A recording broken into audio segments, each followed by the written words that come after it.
Swing low, sweet chariot,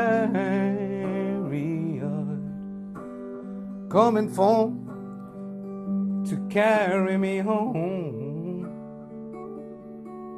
Swing low. Right. But it all goes back to my childhood, which I spent in East Africa and Tanzania. So it started out in school. So we had music was a subject we had to study back there in school, Arusha school. But that was generally Western classical music and choral music. So I sang in the choir. Across the river Jordan, what did I see? Coming for to carry me home. Swing low, sweet chariot, coming for to carry me home. My name is Rahul Guha Roy. I'm a singer, songwriter, composer, guitar player. Also play piano and keyboard sometimes. But the essential thrust is on singing and playing guitar and writing songs. Essentially, that's how I look at myself as. Yeah. Sometime I can't quite remember which year. I think probably when I was in the 5th standard or something. There's Beatles films that used to come and play at the local movie theaters. And my father took me to watch A Hard Day's Night. And I thought, oh cool, yeah, that's what I want to be like. I want to do all the things that the Beatles were doing. And so actually, as far as rock and roll or the music that I would subsequently do, I think that was the turning point. I met a girl, her name was Truth. She was a horrible liar. I was born in Calcutta on the 8th of March 1972. My father is a Bengali, he's from here. My mother is from Northeast India. So I was born here, but I didn't spend my early years here. I spent it first in Shillong, then a long spell in East Africa, where I did my primary schooling, then came back to Shillong for the second half of my schooling and right through graduation and all of that. But we kept coming back to Calcutta every winter for our winter vacations, and the music scene was very big over here. Calcutta, like Shillong, also has a strong legacy of Western music right from pre-independence days when jazz was very big, right up to the 60s, where the cabaret scene, the jazz scene, the then nascent rock and roll scene was also happening. Brings back memory, despair, and in my mind I need a place to go, 'cause all my changes were there. Leave us helpless, helpless, helpless. I remember my mother was always very supportive. And my father inadvertently introduced me to the music, but he thought that I'd become over-enthusiastic with the whole thing. You know how it is with coming from an Indian middle-class family. It's academics that take that's supposed to be your priority. But my mom thought, hey, at least music keeps me out of trouble. Running with gangs, like doing naughty stuff on the street with my school friends. So she got the carpenter at my father's office to build me a cardboard guitar with plastic strings. Of course, it wasn't a real guitar, but I could bounce around in front of the mirror and pretend I'm Elvis Presley or John Lennon or George Harrison. I think being among a handful of English songwriters in the country who had some degree of exposure and went somewhere with it, and original music in the English language as opposed to Bollywood or whatever kind of wooden trees you have in the different regions. Sometimes the flight you need to catch is the one that's running late. What is love? I'm not sure. It's difficult to cure, but if it's love, it'll keep your nature pure. But the real process of learning music happened when we shifted back to India. We were in Shillong in Meghalaya. Shillong's, of course, people call it, I don't know whether it deserves that term or not, it's now earned itself the moniker of being the rock capital of India. But anyway, I'd put it this way, rock capital or not, it's a place where there are a lot of good musicians. Blowing like the breeze, took my heart by storm. On the nights of longing, you left at dawn. Actually, Cassini's Division was not my first band. It happened pretty late after I had started playing. Right, but Cassini's was the most successful band I've been in. It's the band that captured the imagination of the rock audience at that point of time. What is love? I don't care. They tell me that it's there. So if it's love, then it must be in the air. You see, what happened with Cassini's was I just got back from Kathmandu, where I was working in advertising for 4 or 5 years. And then I caught up with Shukanti Roy. He's a guitar player. Actually, we caught up for an entirely different reason. We were planning to launch a graphic novel. Because essentially writing was what I do apart from playing music. And he was an illustrator, he's into art. So we thought we were already in touch with DC Comics and all that to launch our own graphic novel. So this was happening at a friend's place, and when we took a break for tea, there was an acoustic guitar lying around, and I started singing my songs. So Shukanti asked me, whose songs are these? These are my songs. He said, let's dump the graphic novel and form a rock band.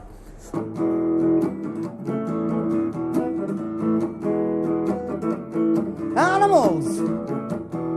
We're just a bunch of animals, pretending like we make a difference. I noticed that in India, everyone just plays covers. Except for one man whom I'll talk about now. He's my mentor and guru. He's from Shillong. Lou Majau. He formed the immensely successful bands Blood and Thunder and Great Society. It's kind of, if it hadn't been for him, I wouldn't have continued with the journey, because he gave us a sense of the importance of developing your own identity, of being creative, of you're not bothering about the fact that you're neither black nor white, that you could be a brown man or a yellow man or whatever, and you could write your own songs in English and make a success story out of that. Of course, I'm not dissing covers here. Everyone, including myself, we play hotels, we play bars, we of course play a lot of other people's music, but I think it's also very important to play your own songs, because you've got to find your own voice and your own sound, man. Without that, it doesn't really work, I think. Animals! We're just a bunch of animals. Condescending as hell. I can't think of any other place, in terms of at least any other metropolitan city in India, which will actually inspire me to do something like that. And I'm saying this considering that I've traveled throughout the country and played almost everywhere. People always complain that the economy is not vibrant, which is probably true. But the thing is, culturally, this still remains, despite all the hurdles, the most culturally vibrant city in the country. The reason is that I think there is an essential empathy for art and artists in the city. It's just how the culture has evolved, especially after the Renaissance in the 19th century. So you see, you can be here. Calcutta has both the element of struggle, you just get fed up of it with things being so slow or not happening at all, but then at the same time you also think this is the only place where you get appreciated for doing something which is, well, on the acceptable edge of the unacceptable. Yeah, actually I have a friend of mine, Sumit Bhattacharya. We go back a long way to the first band I formed in Calcutta, which was around 93, which is called Sweet Leaf. He went on to pursue journalism. He was in Bombay, working for a big media group. He came here for his Durga Puja vacations, I think it was in 2013, and we were sitting at my music room at my place, and he just did a recording of some of my songs on his laptop with me just strumming guitar like this. But he had some connection with YRF to do with his media work, probably. And he went in there and played this set of songs for Shantanu Hudlikar, who is not just the recording engineer at YRF, but he also has a say in the creative process of their studio, Studio One YRF. And that was quite an honor and a privilege to go to India's best studio, work with probably the best sound engineering team in the country, the best equipment. And they made me feel so comfortable, and that album's called Midnight Train. You can buy it on iTunes. Sometimes life is just a long, hard road. Sometimes it's more than we bargained for. Sometimes the road can be seen in the fog, because the mind is sleeping like a log. The midnight train can take you to the right place, but most of the time we're in the wrong place to be.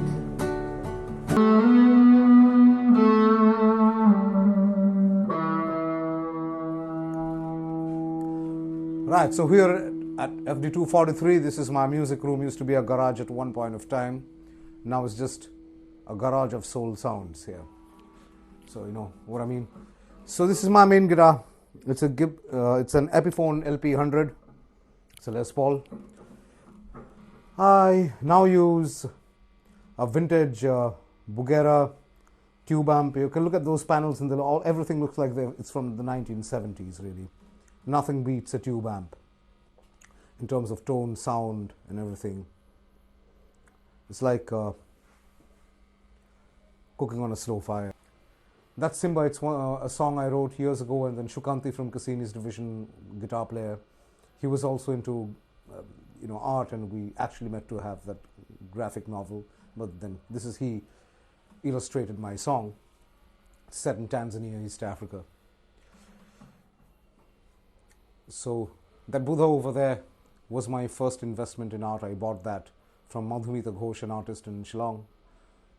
We have Mr. Jimi Hendrix to the left, the one and only Jimi Hendrix, the biggest guitar player that ever was, is, and probably will be. This is where we hang out, lounge, love, fight, quarrel, agree to disagree, and all of that jazz here. I mean, I've always loved jam band music, but I didn't have a jam band.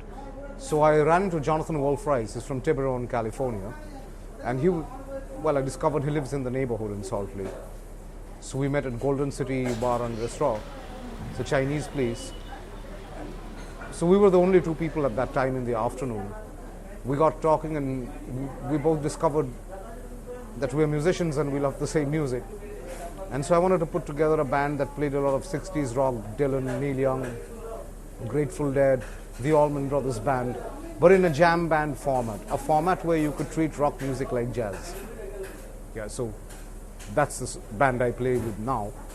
And some of my guitar students are now members of the band. So yeah, we're a collective that can take any tune, and we take a tune and try to take it to some other place. Lim and the Hellhounds. Must have been about, class 8, 9, something of the sort, with my parents. Again, this is our bungalow. As you can see, MEJ 8400 Meghalaya. The number plate has its own story to tell. And if you remember, those stonewash jackets were all the rage at that point in time. And we reveled in not having a hairstyle. Though I think I was trying to be George Michael, but I couldn't. But the barber couldn't quite get that right. So this is what life was like that back in Shillong. Lots of picnics. There I am, in a Geological Survey of India picnic with my father's colleagues. Lots of kids whose names I can no longer remember. This is my mum cooking in our kitchen in Shillong. We had a lovely bungalow, I remember that here at the time. Yeah, here I am entertaining younger people, already practicing being a rock star, as you can see. And when all our work is done,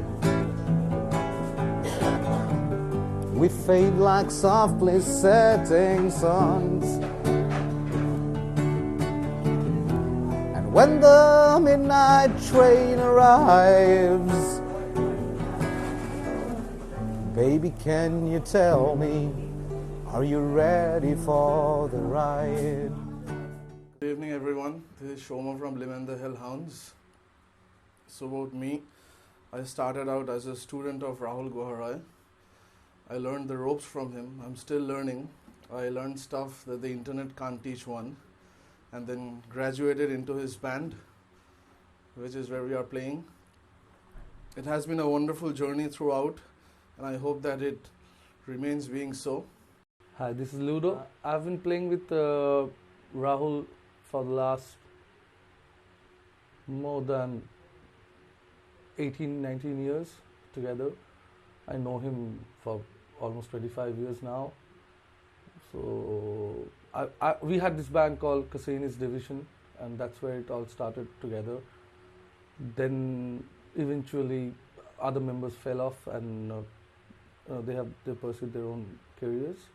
But I still play with him in this project called Rahul Guha Roy and Friends and Lim and the Hellhounds both. Yeah, my name is Jonathan Rice. I'm originally from a town called Tiburon, California, due directly across the bay north from San Francisco. I wanted to get into rock and roll because, you know, this is like 1966 and stuff, and so all that was happening. And my mother made me she made me a deal. She said, if you I'll let you listen to rock and roll on your radio only if you get an education on classical music first. So I said, okay, sure. So during the day, you know, she'd have me listen to, say, Tchaikovsky's First Piano Concerto, or just all those different classical artists. And then because I was right across the bay from San Francisco, I grew up around the Grateful Dead and Santana and all those people. We used to go to they were like a para band, like a local band for us. So when I was 16, I heard a album by a keyboard player named Rick Wakeman of the band Yes, called The Six Wives of King Henry VIII. And after I listened to that album one time, I decided I don't want to be a guitar player. I want to play keyboards, and that was like a big milestone. And then years went by. I'm married to a Bengali lady living in Calcutta. Hello, I'm Saptarshi Bhattacharya. I'm the bass player of Lim and the Hellhounds. I started off actually after college with Rahul. I was around 18, 19 years old that time. I came to him as a student actually. Then I got addicted to it because I found nobody like him in the city.